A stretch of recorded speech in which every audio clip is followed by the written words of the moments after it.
Kita nitong ating Monstera Adansonii ay kung gaano kaganda niyan. Ano nga ba yung dapat gawin para mapakapal itong Monstera Adansonii ay, at ano rin naman yung pwedeng gawin para naman mapalaki yung dahon. Pwede rin po ito sa iba't ibang medium tulad ng soy. Dalawa para lash pa rin tingnan. Pero this time, this is Service Now, Mini Dino Park and Eco Garden, and welcome back sa ating YouTube channel! Ngayon today's video mga ka-MVP, nako, maganda itong pag-uusapan natin. Ito ay about sa propagations ng mga Monstera Adansonii. Ano nga ba gusto nyo? Yung malaking dahon na Monstera o yung lash at makakapal? Pwedeng-pwede nyo yan gawin. So, ibang proseso yan. And yan yung tuturo ko sa inyo sa ating pagbabalik. Kaya kung ready na kayo, tutok lang po.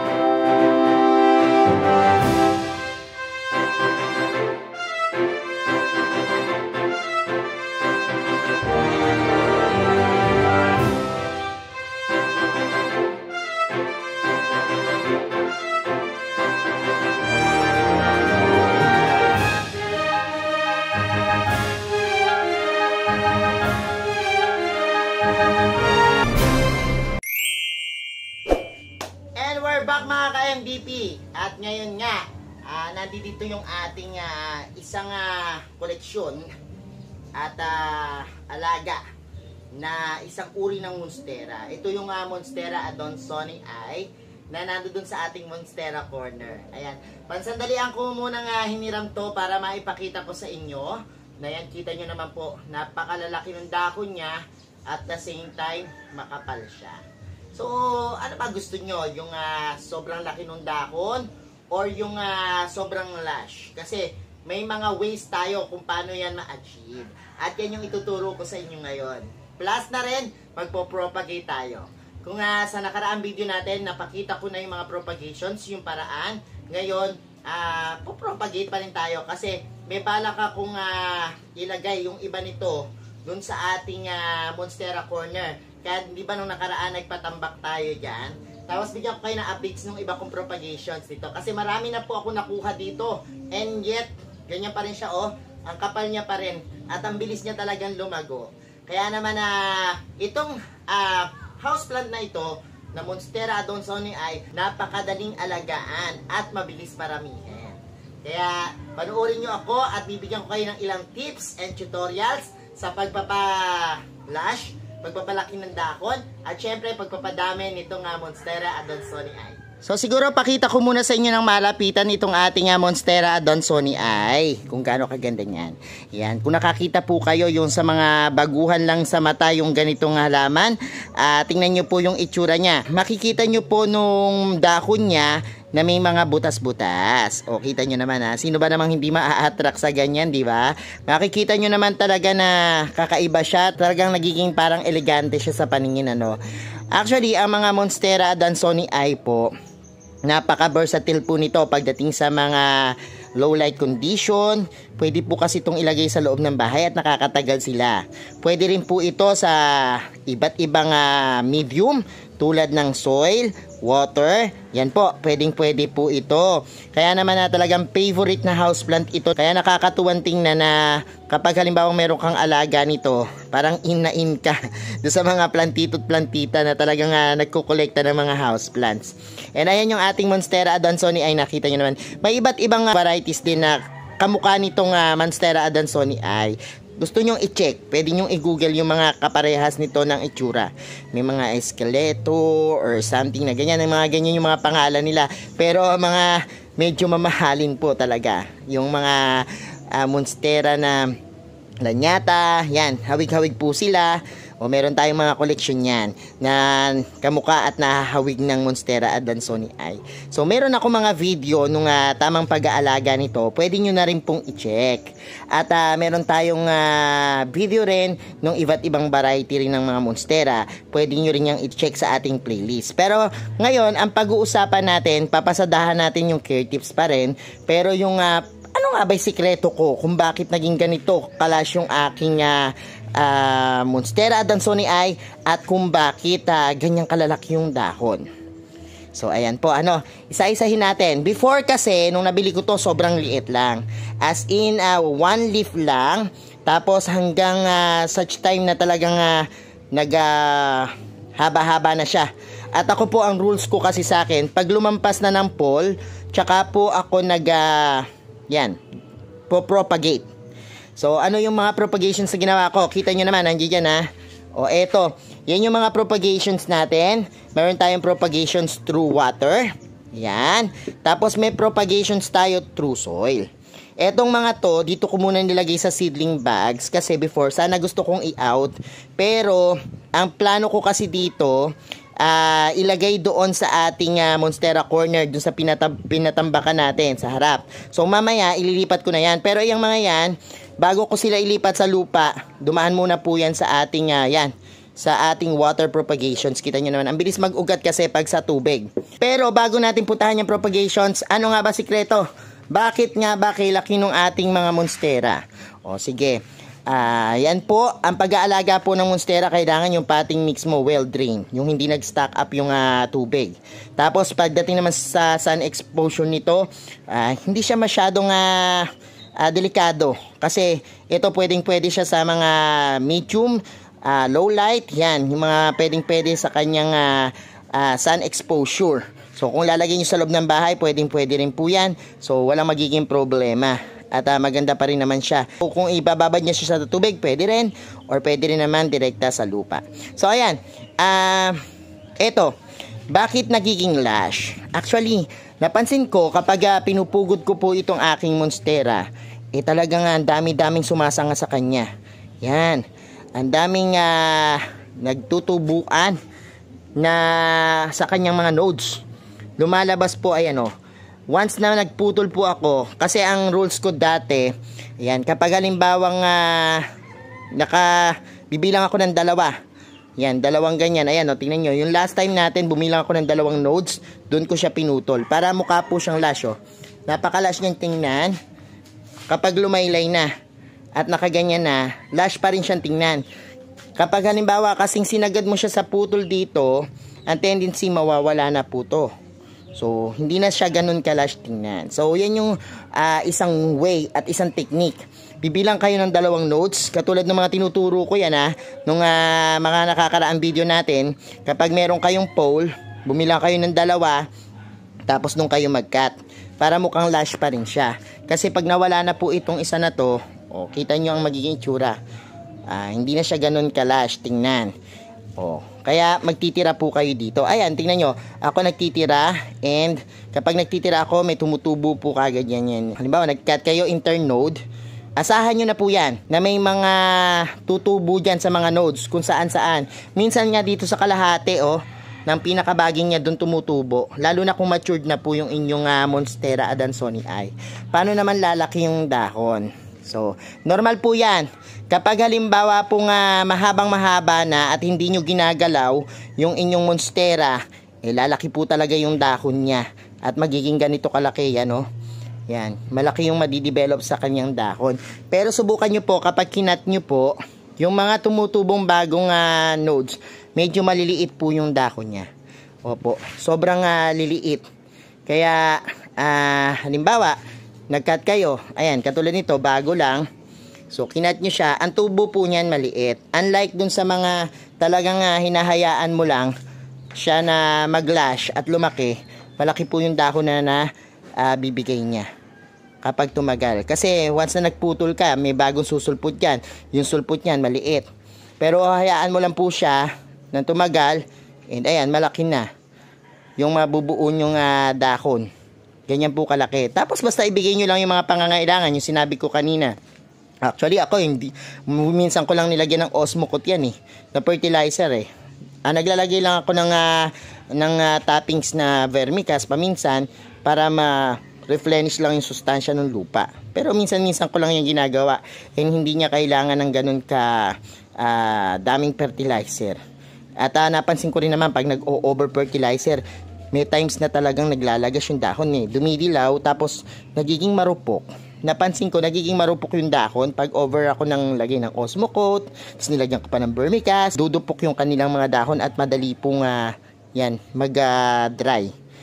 So nagiging parang ano siya, hindi siya ganun katibay. Pero anyways, yan mamaya ikakat ko dito, bibilang lang ako 1, 2 o kahit 3. Pwede na rin dito, ito lang putulin ko para lush pa rin siyang tingnan. So magpuputol tayo ngayon ito, tapos magwa-water propagations tayo.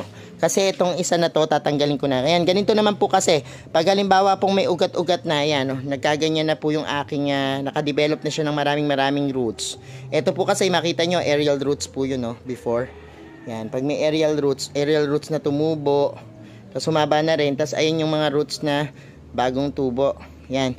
So ayan, eto, pwede nang idiretsa sa lupa. Mas mabilis, actually ako, mas mabilis magpatubo o magpaugat kapag po nasa water.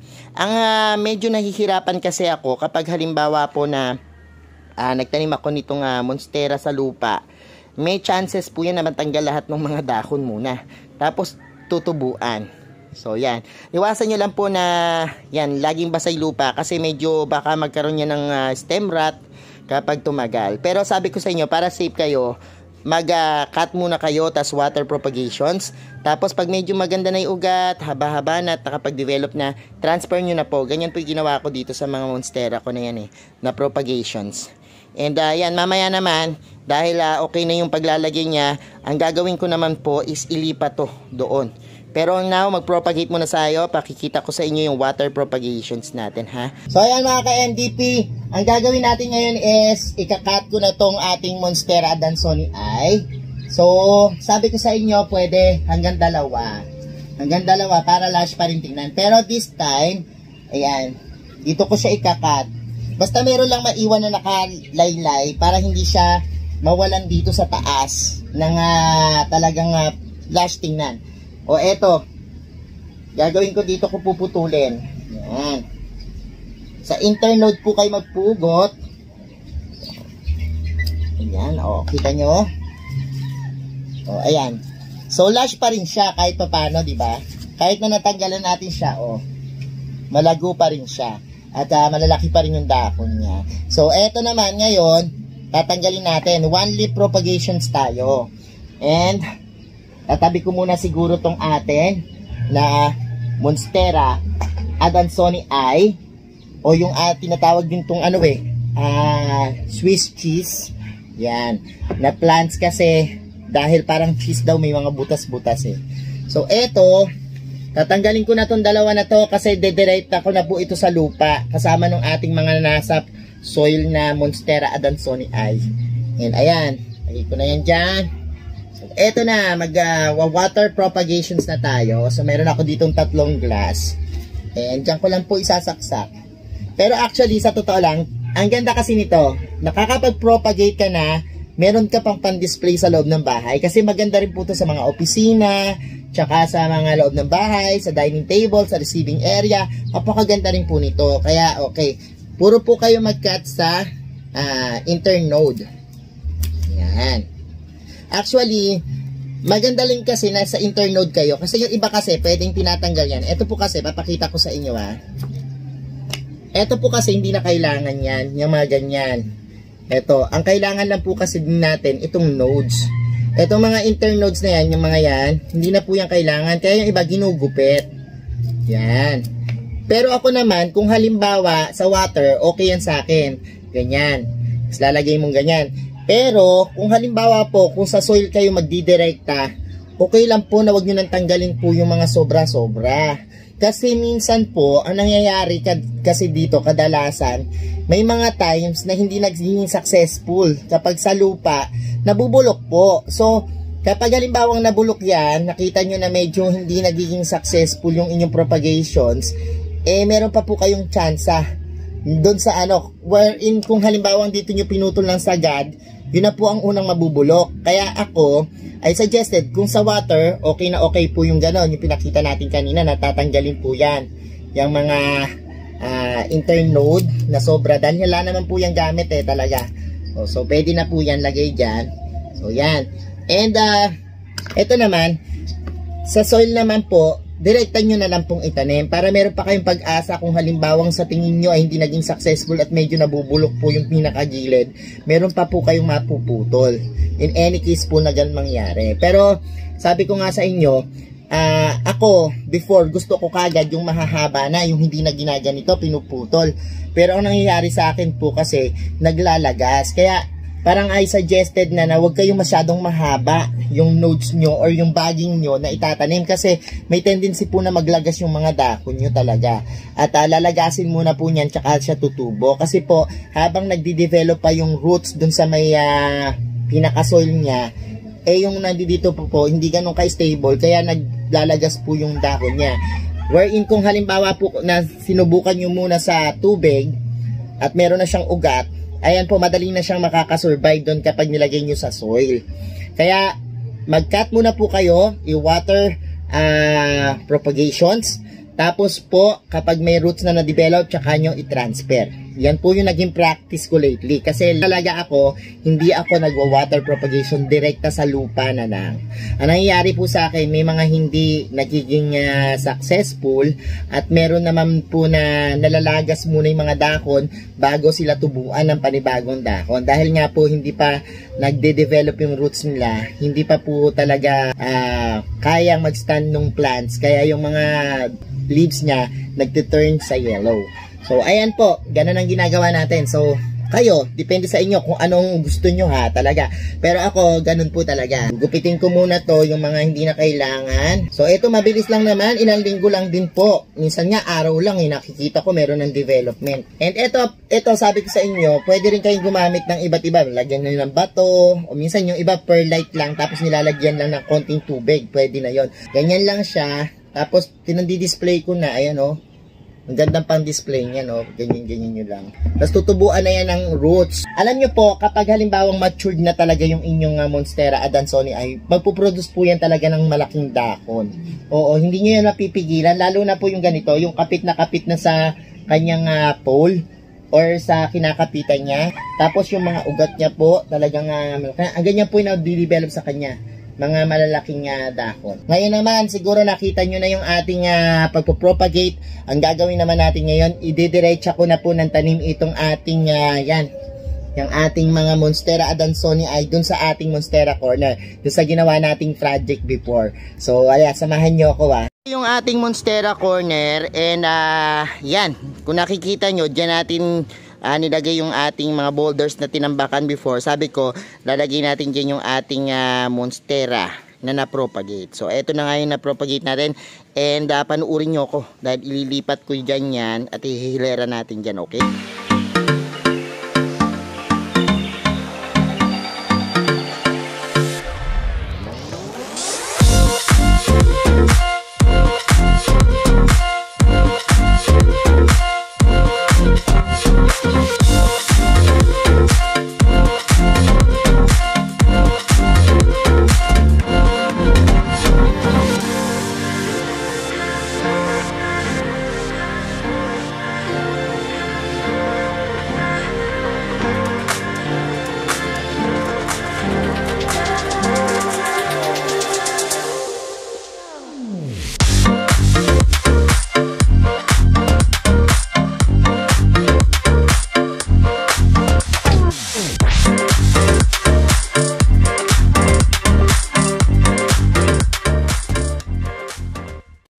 So, ayan na, naitanim na natin. And I hope sana, yan, lalo silang yumabong at lumaki dito sa kanilang bagong pwesto. And ayan, bigyan ko kayo ng updates dyan. Siyempre, sa ating mga Monstera adansonii. And katulad nitong isa na to, ayan. Kaya lang talagang normal talaga yung natutuyuan ng dahon Itong variegated natin. Ito mabilis sa aking matuyo. So, naku po, malapit na siya sa aking tinakdang para gupitin at putulin. Abangan nyo rin itong Monstera adansonii nating variegated para makita nyo kung paano ko siya i-propagate. So, ayan mga ka-MDP, nakita nyo na kung paano yung ginawa natin sa pagtatanim dito sa ating mga Monstera adansonii. And nakita nyo, ganyan lang yung kabilis. Sa susunod, lalagyan ko na po ito ng mga pole. Siguro hindi naman ganun kataasan. para kumapit lang po siya. Ayan mga ka-MVP, nakita nyo na yung tips at sikreto kung paano mapalaki at mapalash yung ating Monstera Adansonii, and I hope natuto kayo sa ating video. Ayan, sa mga hindi po nag-subscribe sa ating YouTube at na bet nyo po pag-usapan yung mga halaman at gardening, well, pindutin na po yung subscribe button, pati po yung notification bell para laging updated sa aming latest upload. Pati po sa iba't iba nating social media accounts, well, i-follow nyo po ako dyan, search nyo na po Hermes Sunao or Mini Dino Park and Eco Garden, makikita nyo na po. Thank you so much mga ka-MVP, at ito po ang inyong super halaman.